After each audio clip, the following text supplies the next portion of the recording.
এই অভিযোগটা দায়ের করার পরে আমরা কনফার্মেশন পেয়েছি যে তারা আমাদের এই অভিযোগটা বুঝে পেয়েছেন। প্রায় 15,000 ভিকটিম আমরা জানি আমাদের এরকম নেটওয়ার্কের ভেতর আছে যারা প্রত্যেকেই ইন্ডিভিজুয়ালি অভিযোগ দায়ের করতে চান। তবে ওই অভিযোগে ডক্টর মোহাম্মদ ইউনূস ছাড়াও 62 জন অভিযুক্তদের মধ্যে আছেন আইন উপদেষ্টা আসিফ নজরুল, স্বরাষ্ট্র উপদেষ্টা লেফটেন্যান্ট জেনারেল জাহাঙ্গীর আলম চৌধুরী, পাট ও বস্ত্র উপদেষ্টা ব্রিগেডিয়ার এম শাকওয়াত হোসেন, পরিবেশ উপদেষ্টা সৈয়দা রিজওয়ানা হাসান, তথ্য উপদেষ্টা নাহিদ ইসলাম ও ক্রীড়া উপদেষ্টা আসিফ মাহমুদ সজীব ভুইয়া। আসসালামু আলাইকুম প্রিয় দর্শক, আজকে গুরুত্বপূর্ণ ভিডিওতে আপনাকে স্বাগতম। প্রিয় দর্শক, ভিডিও শুরুতে যে ফুটেজটি দেখেছেন, এই ফুটেজটি দেখে বুঝতে পারতেছেন আজকে এই ভিডিওটি কতটা গুরুত্বপূর্ণ। তাই আমি আর কথা না বলে চলে যাবো মূল ভিডিওতে যাওয়ার আগে যারা আমার চ্যানেলটি সাবস্ক্রাইব করেছেন তাদেরকে অসংখ্য ধন্যবাদ।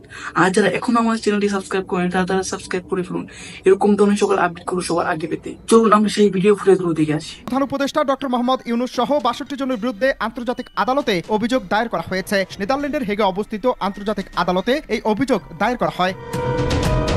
লন্ডনে অবস্থানরত সিলেট সিটি কর্পোরেশনের সাবেক মেয়র আনোয়ারুজ্জামান চৌধুরী অভিযোগ দায়ের করেন। গত 5 থেকে 8 আগস্ট পর্যন্ত বাংলাদেশের ছাত্র আন্দোলনের নামে আওয়ামী লীগ ও তার অঙ্গ সংগঠনের নেতাকর্মী বাংলাদেশে বসবাসরত হিন্দু, খ্রিস্টান, বৌদ্ধ ও বাংলাদেশ পুলিশের উপর গণহত্যা ও মানবতা বিরোধী অপরাধ সংগঠিত হয়েছে বলে অভিযোগে আনা হয়েছে।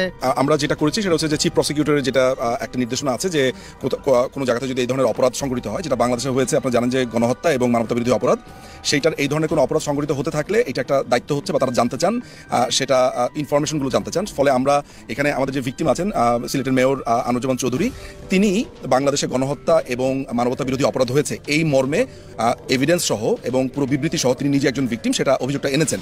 এখন প্রক্রিয়াটা যেটা হয়েছে যে আপনারা জানেন যে রোম স্ট্যাটিউটের আর্টিকেল 15 অনুযায়ী এই অভিযোগটা একজন ইন্ডিভিজুয়াল দায়ের করতে পারেন এবং এটাকে আমরা বাংলাদেশের সাধারণ অর্থে চিনি সুও মোটো, অর্থাৎ ব্যক্তিগত উদ্যোগে প্রসিকিউটর যিনি আছেন, চিফ প্রসিকিউটর, তার নির্দেশে এটা তিনি তার নোটিশে আনতে পারেন এবং যদি আমাদের এটা গ্রহণ করেন তাহলে একটা প্রি ট্রায়াল হিয়ারিং হবে, সেটা হেগেই হবে এবং সেই হিয়ারিংয়ে যারা অপরাধী হিসেবে আমরা নাম দিয়েছি তাদেরকে সমন জারি করা হবে এবং সেখানে দুপক্ষই তাদের রিপ্রেজেন্টেশন দিতে পারবে এবং সেখানে বলার অবকাশ রয়েছে যে সেখানে কার কি অবস্থান।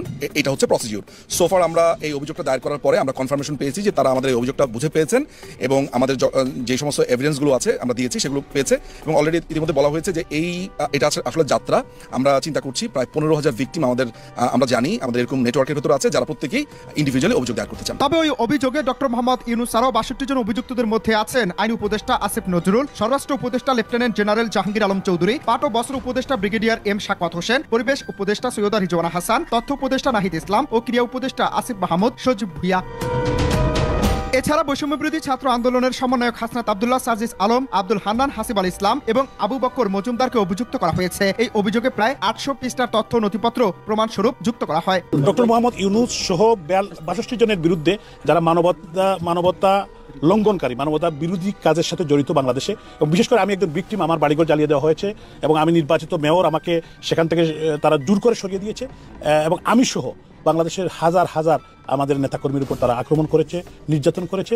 এজন্য আমরা যেহেতু বাংলাদেশে বর্তমান প্রেক্ষাপটে কোনো বিচার চাওয়ার জায়গা নেই, আমরা আইসিটিতে মামলা করেছি এবং আমি এটাকে আমার মনে হয় আমি প্রথম শুরু করলাম এবং আমরা আশা করছি আমাদের ব্যারিস্টার নিজুম মজুমদার এবং ব্যারিস্টার মঞ্জু সহ আমাদের যারা শান্ত সহ যারা কাজ করছেন, আমাদের ব্যারিস্টার সাহেবরা, তো তারা ওনারা এটার উদ্যোগ নিয়েছেন। প্রায় 15,000 ভিকটিম আছেন যারা আন্তর্জাতিক মানবাধিকার ট্রাইব্যুনালে তারা মামলা করবে। তবে উল্লেখ্য আছে যে গত 5 আগস্ট ছাত্র জনতার গণঅভ্যুত্থানে আওয়ামী লীগ সরকারের পতনের পর লাপাত্তা সিলেটের তৎকালীন মেয়র আনোয়ারুজ্জামান, পরে জানা যায় তিনি লন্ডনে পালিয়ে গেছেন।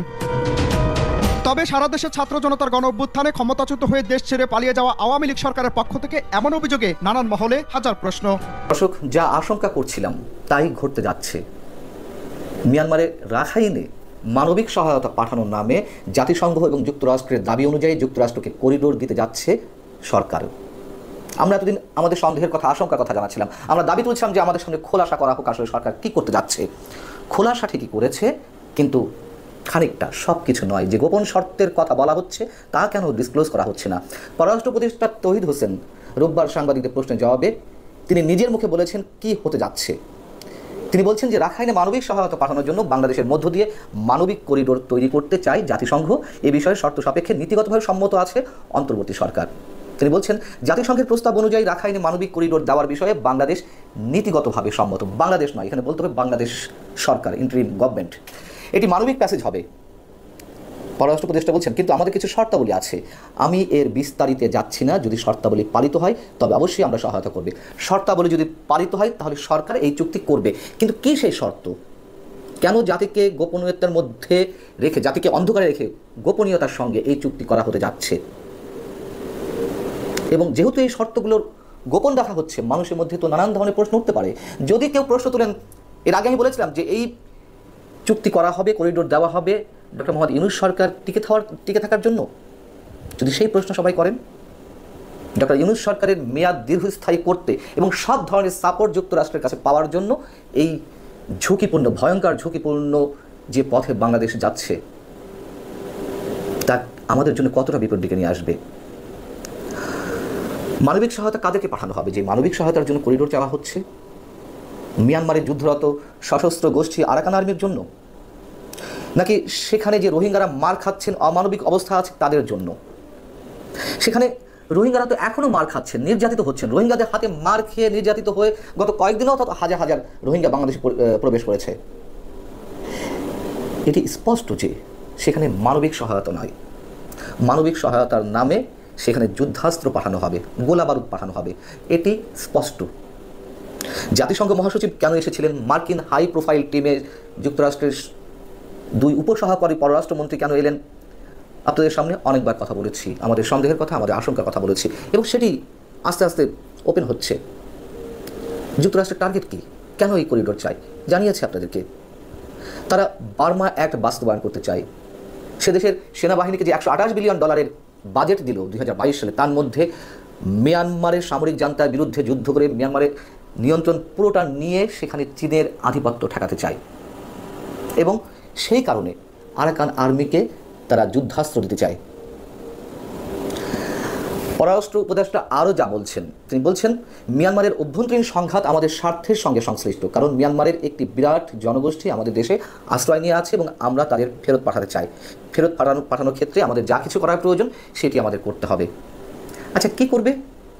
বলা হচ্ছিল যে 1,80,000 রোহিঙ্গা পাঠানো হবে। বাংলাদেশের মানুষকে ভূগোল বোঝাচ্ছে। বিমস্টেক সম্মেলনের ফাঁকে নাকি সে দেশের পররাষ্ট্রমন্ত্রীর সঙ্গে আমাদের প্রধান উপদেষ্টার কথা হয়েছে।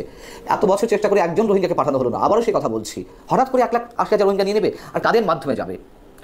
আরাকান আর্মিকে টপকিয়েতে যেতে হবে বা আরাকান আর্মির সম্মতি নিয়ে যেতে হবে। সেই আরাকান আর্মিকে নিয়েই তো আমাদের পররাষ্ট্র উপদেষ্টা কদিন আগে বললেন যে আরাকান আর্মি এখন বাংলাদেশের জন্য গলার কাটা, যেহেতু তারা নন স্টেট অ্যাক্টর হিসেবে কাজ করছে, তাদের সঙ্গে তো কোনো চুক্তি হতে পারে না। আর তাহলে মিয়ানমার সামরিক জান্তার সঙ্গে কীভাবে চুক্তি করবে? ওখান থেকে যদি যুদ্ধাস্ত্র পাঠানো হয়, যুক্তরাষ্ট্র পাঠাবে আর মিয়ানমার সরকার এটি মেনে নেবে। মানবিক সহায়তা পাঠানো হবে, মিয়ানমার সরকার জানবে না, চীন জানবে না কী পাঠানো হচ্ছে। মানে বাংলাদেশের মানুষকে কি এতটাই বোকা মনে করা হচ্ছে?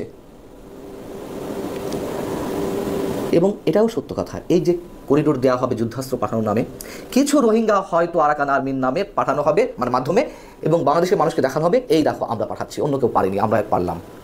কিন্তু তার বিনিময়ে বাংলাদেশকে কোন বিপদের মুখে ঠেলে দেওয়া হচ্ছে? যুক্তরাষ্ট্র যুদ্ধাস্ত্র পাঠাবে, গোলা বারুদ পাঠাবে, আর বাংলাদেশের কোনো ভূমিকা থাকবে না, বাংলাদেশ প্রক্সি ওয়ারে জড়াবে না। এবং এটা তো আমরা সবাই জানি, বিশ্বের এই অঞ্চলে সবচেয়ে ভয়ঙ্কর জিওপলিটিক্যাল মাইন্ড গেম চলছে। সেখানে চারটি শক্তি জড়িত: যুক্তরাষ্ট্র, রাশিয়া, চীন, ভারত। আমি বলেছি আপনাদেরকে, নিশ্চয়ই ভারতও হাত পা গুটিয়ে বসে থাকবে না, চীন বসে থাকবে না। এবং সে দেশে, মানে মিয়ানমারের রাখাইনে যদি সত্যি যুদ্ধাস্ত্র পাঠানো হয়, সেক্ষেত্রে তো আমাদের সেনাবাহিনীকেও বিতর্কের মুখে ফেলা হবে। তাদের সহায়তা তো অবশ্যই দরকার। বিষয়টি হচ্ছে যে ডক্টর মোহাম্মদ ইউনূসকে ম্যান্ডেট দেওয়া হয়েছে। 5 আগস্ট গণঅভ্যুত্থানের পরে তাকে ক্ষমতা আনা হয়েছে নির্দিষ্ট মেয়াদের জন্য, তাই না? একটা নির্বাচন উপহার দেবে, তাই বলে তাকে এই ম্যান্ডেট দেওয়া হয়নি যে পুরো দেশ তার কাছে ইজারা দেওয়া হয়েছে। গণমানুষের মতামত না নিয়ে এরকম ভয়ঙ্কর একটি সিদ্ধান্তে সরকার পৌঁছাবে আর মানুষ তা মেনে নেবে? এতই সহজ সব কিছু? জোর করে ক্ষমতায় টিকে থাকা যায় কতদিন? আমি আবারও বলছি, শর্তগুলোর কথা যদি ওপেন করা না হয়, আমরা ধরে নেব, আগেও বলেছি এখনও বলছি, এটি ডক্টর মোহাম্মদ ইউনূস সরকার ক্ষমতাকে দীর্ঘস্থায়ী করতে যুক্তরাষ্ট্রের বিশেষ এজেন্ডা বাস্তবায়ন করছে, এর বাইরে আর কিছু নয়। এবং শর্তগুলোর কথা আমাদেরকে কী বলবে? করিডোর দেওয়া মানেই হচ্ছে এটি। বললাম তো, যেখানে রোহিঙ্গারা এখনও পর্যন্ত মার খাচ্ছে আরাকান আর্মির কাছে, এর আগে মিয়ানমারের সামরিক জান্তার কাছে মার খেয়েছে, আর এখন আরাকান আর্মির কাছে। স্টারলিংক বাংলাদেশে দ্রুত গতিতে আনা হচ্ছে, তার পিছনে একটা উদ্দেশ্য রয়েছে সরকার, সে বিষয়ে আলোচনা করেছি। এবং গতকাল আপনাদেরকে জানিয়েছি যে এই স্টারলিংক ইন্টারনেট পরিষেবা আরাকান আর্মিদেরকেও ব্যবহার করতে দেওয়া হবে। এই ডিভাইসগুলো তাদের মধ্যে যোগাযোগ তো খুব বেশি প্রয়োজন মিয়ানমারের সামরিক জান্তার বিরুদ্ধে যুদ্ধ করতে। এখন ইউনূস সাহেবকে কেউ কেউ হয়তো বাঘ ভাবতেছেন, কেউ তাকে সিংহ ভাবতেছেন, মনে করতেছেন আওয়ামী লীগ নাই। এখন বাংলাদেশকে যদি আমরা হীরক রাজার দেশও মনে করি, মানে কিছু দায় আসে না। এখন ইউনূস সাহেব খারাপ বা ইউনূস সাহেব খুব ভালো সেটা বলি না, ইউনূস সরকারের কিছু সাফল্য আছে, আবার ব্যর্থতাও আছে। এখন বড় সমস্যা হচ্ছে মাঠে থাকা যে দলগুলো আছে যারা রাজনীতি করেন, যারা তাকে নিঃশর্তভাবে সাপোর্ট দিয়েছিলেন 5 আগস্টের পর, তারা এখন ইউনূসকে কিছুটা সন্দেহের চোখে দেখতেছে, মানে পুরো বিশ্বাস করতে পারতেছেন না। এখন কেউ কেউ বলতেছেন তিনি গ্রামীণ ব্যাংকের এমডি পদ ছাড়তেই তার মন চায় না, আর দেশের এই এত বড় রাজত্ব তিনি ছেড়ে দেবেন সহজে। এখন কেউ কেউ আবার বলতেছেন যে এই যে সংস্কারের কথা বলা হচ্ছে, এগুলো হবে শুভঙ্করের ফাঁকি, এগুলো করতে পারবেন না, এগুলো ফাঁকা আওয়াজ। আবার নির্বাচন ডিসেম্বরে হয় কিনা এটা নিয়ে অনেকের সন্দেহ আছে। কেউ কেউ বলছেন যে ইউনূস সরকারের মতলব ভালো না, দেখা যায় যে আরেক পক্ষকে নামায়া দিচ্ছে, তারা বলতেছে না ইউনূস স্যারের আরো 5 বছর থাকতে হবে, মানে এটা মামার বাড়ির আবদার, এই টাইপের একটা কিছু। এখন আওয়ামী লীগ মাঠে নাই, কিন্তু আবার জানানো দিচ্ছে তারা যে আমরা আসছি। এখন সরকার মধ্যখানে একটা উদ্যোগ নিয়েছিল রিফাইন্ড আওয়ামী লীগ, নতুন আওয়ামী লীগ করবে, এবং সেটা সেনাবাহিনীর মাধ্যমে প্রস্তাব দিয়েছিল বৈষম্য বিরোধী বা নাগরিকদেরকে, কিন্তু এইটা দিয়ে এখন কিছুটা সরকার বেকায়দায় পড়ে যায়। মানে তারা বলতে যাচ্ছে যে এই সরকার আওয়ামী লীগ। এখন সামনে আবার ভারত পাকিস্তান যুদ্ধ, মানে হয় শুরু হয় অবস্থা আশঙ্কা। এখন এই ক্ষেত্রে বাংলাদেশের অবস্থান কি হবে সেটা নিয়ে ইউনূস সরকার একটু বিপাকে আছে। আবার আমেরিকা নতুন শুল্ক দিতে যাচ্ছে, আমাদের গার্মেন্টস শিল্প বন্ধ হয়ে যায় কিনা, এগুলো নিয়েও সরকার একটা টেনশন। আবার আরাকান আর্মি আমাদের এলাকায় ঢুকে মানুষ ধরে নিয়ে যাচ্ছে, সেটা তো একটা চাপ আছে। আর ভারতের চাপ তো আছেই, এটা আজকে থেকে না, মানে ইউনূসের ক্ষমতা বসার পর থেকে। আবার এইদিকে আভ্যন্তরীণ আইন শৃঙ্খলা পরিস্থিতি খারাপ, মানে খুব একটা উন্নতি হচ্ছে না যতটুকু হওয়া উচিত ছিল। চিন্তায় রাহাজানি, হত্যা, বিভিন্ন ধরনের অ্যাক্টিভিটিস চলতেছে, যেখানে সাধারণ মানুষ অনেকটা আতঙ্কিত। এটা ছাড়াও ইউনূস সাহেবের আরো ভয় আছে, মাইনকার চিপায় তিনি পড়েই আছেন বলতে গেলে। সেটা হলো যে আইসিসি, যেটা আন্তর্জাতিক অপরাধ ট্রাইব্যুনাল, হ্যাগে, সেখানে ইউনূস সহ 62 জনের বিরুদ্ধে অভিযোগ উত্থাপন করেছেন সিলেটের প্রাক্তন মেয়র, ব্রিটিশ নাগরিক আনোয়ারুজ্জামান এবং ব্যারিস্টার নিজুম মজুমদার সহ কয়েকজন। এবং সেইটা ইউনূসের বিপক্ষে যায় কিনা এটা নিয়েও তিনি টেনশনে আছেন। আবার এইদিকে সরকার ইউনূসের বিরুদ্ধে যে মামলা ছিল এগুলো খারিজ করে দিচ্ছে, এবং এইটাও অনেকে চিন্তা করছেন যে সেটা বুমেরাং হয়ে আবার ফিরে আসে কিনা, কারণ ইউনূস সাহেব তো আর চিরজীবন ক্ষমতায় থাকবেন না। সবচেয়ে বড় ভয় হচ্ছে যে আওয়ামী লীগ কখন ঢুকে পড়ে আবার গণেশ উল্টায় ফেলে, এবং সেটা নির্বাচনের আগেই চলে আসে কিনা, এটা নিয়েও ভয় আছে তাদের। এবং কেউ কেউ বলছেন তখন হয়তো ইউনূস সাহেব পালাইতে পারবেন না, টাইমই পাবেন না, তখন দোয়া ইউনূস পড়া ছাড়া তার আর কোনো কাজ থাকবে না। তবে ইউনূস সাহেব যতই বিপদে থাকেন না কেন, তাদের আবার সাফল্য আছে। যেমন বিশেষ করে রমজানে দ্রব্যমূল্য স্থিতিশীল রাখায় তারা মোটামুটি একটা ম্যাজিক দেখিয়েছেন, ব্যাংকিং খাতকে মোটামুটি সাফল্যের মুখ দেখাচ্ছেন, পথে আছেন। এবং এটা ছাড়াও তাদের হাতে আরো সময় আছে, চেষ্টা করলে হয়তো ওই মাইনকার চিপাই থেকে তারা বেরোনোর চেষ্টা করতে পারেন বা সফল হতে পারেন, আবার আটকে থাকতেও পারে, সেটাও সম্ভাবনা আছে। সম্ভাবনা অনেকটা 50-50। তো আমরা চাই না তিনি মাইনকার চিপায় আটকে থাকেন, কিন্তু কথা হচ্ছে আওয়ামী লীগ বিরোধীরা যেরকম ভাবছে যে তিনি এখন মানে দুশ্চিন্তা মুক্ত, মানে আরাম করে দেশ চালাচ্ছেন, ব্যাপারটা সেরকম না। আবার আওয়ামী লীগের লোকরা ভাবছে যে তিনি সবকিছু রং করতেছেন, তো কিছু পারতেছেন না, এটাও ঠিক না। কারণ তাদের কিছু সাফল্য আছে, ব্যর্থতাও আছে। তবে সত্য হচ্ছে তিনি এখনো মাইনকার চিপায় আছেন, এবং এই চিপা থেকে বেরোতে পারেন। প্রিয় দর্শক, আপনারা সেই ভিডিও ফুটেজগুলো দেখেছেন। এই ভিডিও ফুটেজগুলো নিয়ে আপনারা কি মন্তব্য, আর বর্তমান রাজনৈতিক বিষয় নিয়ে আপনারা কি বলতে চান, অবশ্যই কমেন্ট বক্সে জানাবেন।